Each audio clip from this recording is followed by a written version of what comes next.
The evening rush hour bus swayed gently through the quiet streets of Millbrook, its warm interior a welcome refuge from the October chill outside. Diane Foster shifted her sleeping 2-year-old son Tommy in her arms, feeling the familiar ache in her shoulders that came from carrying him everywhere. At 34, she looked older than her years, not from hardness, but from the gentle wearing that comes with loving someone more than yourself. Her blonde hair, pulled back in a simple ponytail, had escaped its confines during the long day. She worked 2 jobs now. Mornings at the downtown diner where she'd been serving coffee and comfort to regular customers for 3 years, and afternoons at the community center, helping elderly residents with their grocery shopping and light housekeeping. The pay wasn't much, but both places felt like family, and family was something Diane understood the value of even when it came in unexpected forms. Tommy stirred slightly in her arms, his dark lashes fluttering against his cheek. He was exhausted from their day together. A morning at the park, while Diane was between shifts, followed by an afternoon at Mrs. Henderson's house, where the 78-year-old widow had become their unofficial grandmother. Mrs. Henderson never minded watching Tommy, and Diane never minded that the older woman sometimes forgot to mention it when Tommy had already eaten lunch. The bus made its slow progress through town, stopping at familiar corners where Diane had learned to recognize the other regular passengers. There was Mr. Chen, who always sat in the 3rd row and read his worn paperback mysteries. Behind him, the young nurse from the hospital. Diane never learned her name, but they exchanged smiles every evening. These small connections had become precious to her in the 2 years since Tommy's father had decided that responsibility wasn't for him. As the bus rounded the corner near the business district, a man in an expensive-looking navy coat stepped aboard. He was perhaps 45, with salt and pepper hair and the kind of calm presence that suggested success without arrogance. He nodded politely to the driver, dropped his fare into the box, and looked around for an empty seat. The bus was fuller than usual this evening. The man's eyes settled on the empty spot beside Diane, and he approached with the courteous hesitation of someone aware that a mother with a sleeping child might prefer privacy. "Would it be all right if I sat here?" he asked quietly, his voice barely above a whisper. Diane looked up, noting the kindness in his brown eyes and the way he kept his voice low so as not to wake Tommy. "Of course," she replied, shifting slightly to give him more room. He settled beside her with careful movements, pulling out a tablet and what appeared to be business documents.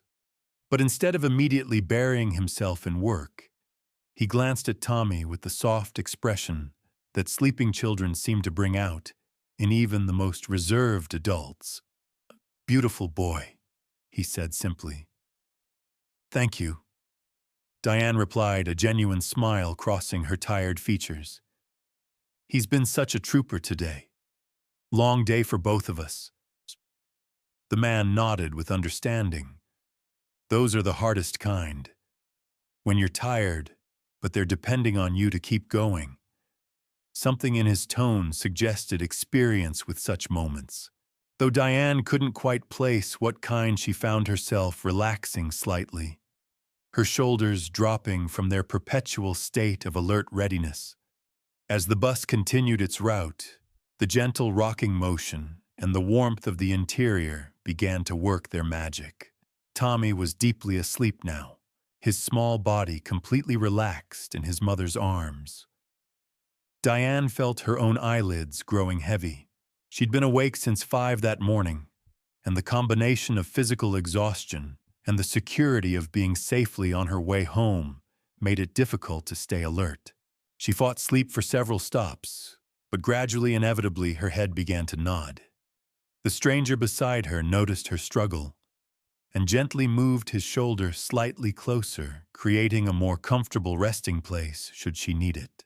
When Diane's head finally came to rest against his shoulder, he didn't move away. Instead, He carefully adjusted his position to better support her, then returned to his reading with the practiced quiet of someone who understood that rest was a precious commodity. The bus rolled on through the twilight streets. Other passengers came and went, but the man remained still, occasionally glancing down at the mother and child, who had found temporary peace beside him. His business documents lay forgotten in his lap, as he simply sat providing a moment of comfort to two people who clearly needed it. When Diane finally stirred, it was because the bus was slowing for her stop. She lifted her head, gradually blinking in confusion as she realized where she was. The embarrassment hit her immediately. She had fallen asleep on a complete stranger's shoulder. "Oh my goodness," she whispered, her cheeks flushing with mortification. "I'm so sorry. I can't believe Please don't apologize," the man said gently, his voice carrying a warmth that immediately eased her embarrassment. "You are exhausted. I have a daughter myself. I know how hard it can be."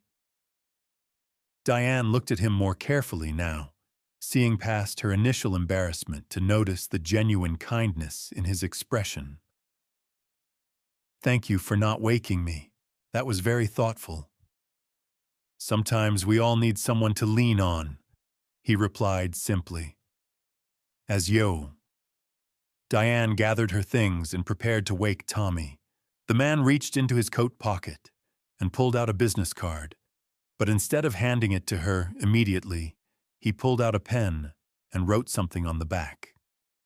"I hope you don't mind," he said carefully, "but I own a company downtown, Foster and Associates Marketing. We've been looking for someone to help with customer relations and administrative support. The hours are flexible, and it offers better benefits than most places." He held out the card.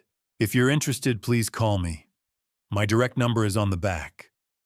Diane stared at the card, reading the name printed on it. Robert Foster, Chief Executive Officer. The irony of sharing a last name wasn't lost on her, but what struck her more was the genuine offer of help from someone who owed her nothing. "Mr. Foster," she began. "I don't know what to say." "You don't have to say anything right now," Robert replied. "Just think about it. I have a feeling you'd be exactly the kind of person we need. Someone who understands what it means to take care of people." The bus came to a complete stop, and Diane realized this was her corner. She stood carefully adjusting Tommy in her arms as the toddler began to wake up. "Mama," Tommy mumbled, rubbing his eyes with small fists. "We're home, sweetheart," Diane said softly, then turned back to Robert. "Thank you for everything, for letting me rest, and for this." She held up the business card. Robert smiled. "Take care of yourself, Diane, and call me if you'd like to talk about the position." "I mean that." As Diane stepped off the bus with Tommy, she stood for a moment on the sidewalk, watching it disappear into the evening traffic. She looked down at the business card in her hand, then at Tommy, who was now fully awake and looking around with the curiosity of a child discovering his surroundings anew. "What do you think, little man?" she asked him quietly. "Maybe things are looking up." Tommy pointed at a street light that had just flickered on in the gathering dusk. Pretty," he said, his vocabulary still limited, but his sense of wonder intact. "Yes," Diane agreed, tucking the business card safely into her purse. "Very pretty." 3 weeks later, Diane Foster sat in her new office at Foster and Associates Marketing, a space with a window that looked out over the same street where the bus had carried her home that evening.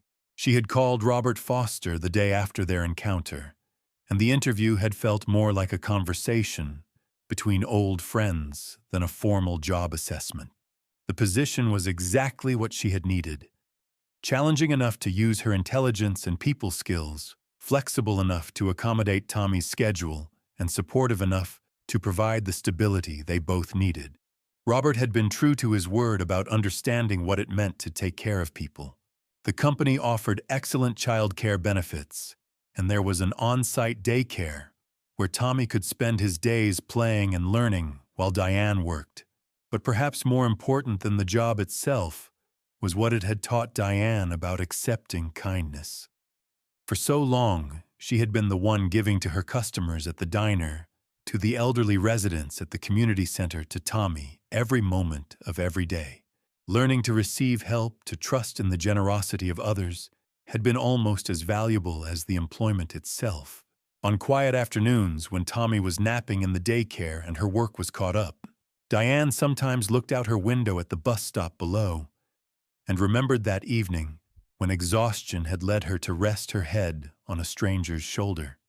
She had learned that sometimes the most important moments in our lives come not from grand gestures or dramatic changes, but from simple acts of human kindness. A shoulder to lean on when we need it most, an understanding word when we're struggling, or an opportunity offered without expectation of return. In a world that often seemed to move too fast and care too little, Robert Foster had reminded her that there were still people who understood what mattered most. The simple recognition that we all need help sometimes, and that providing it costs nothing but gives everything. And every evening, as Diane and Tommy rode the bus home together, this time in comfortable seats with their day behind them, rather than stretching endlessly ahead, she carried with her the quiet satisfaction of knowing that kindness once received has a way of multiplying itself throughout the world.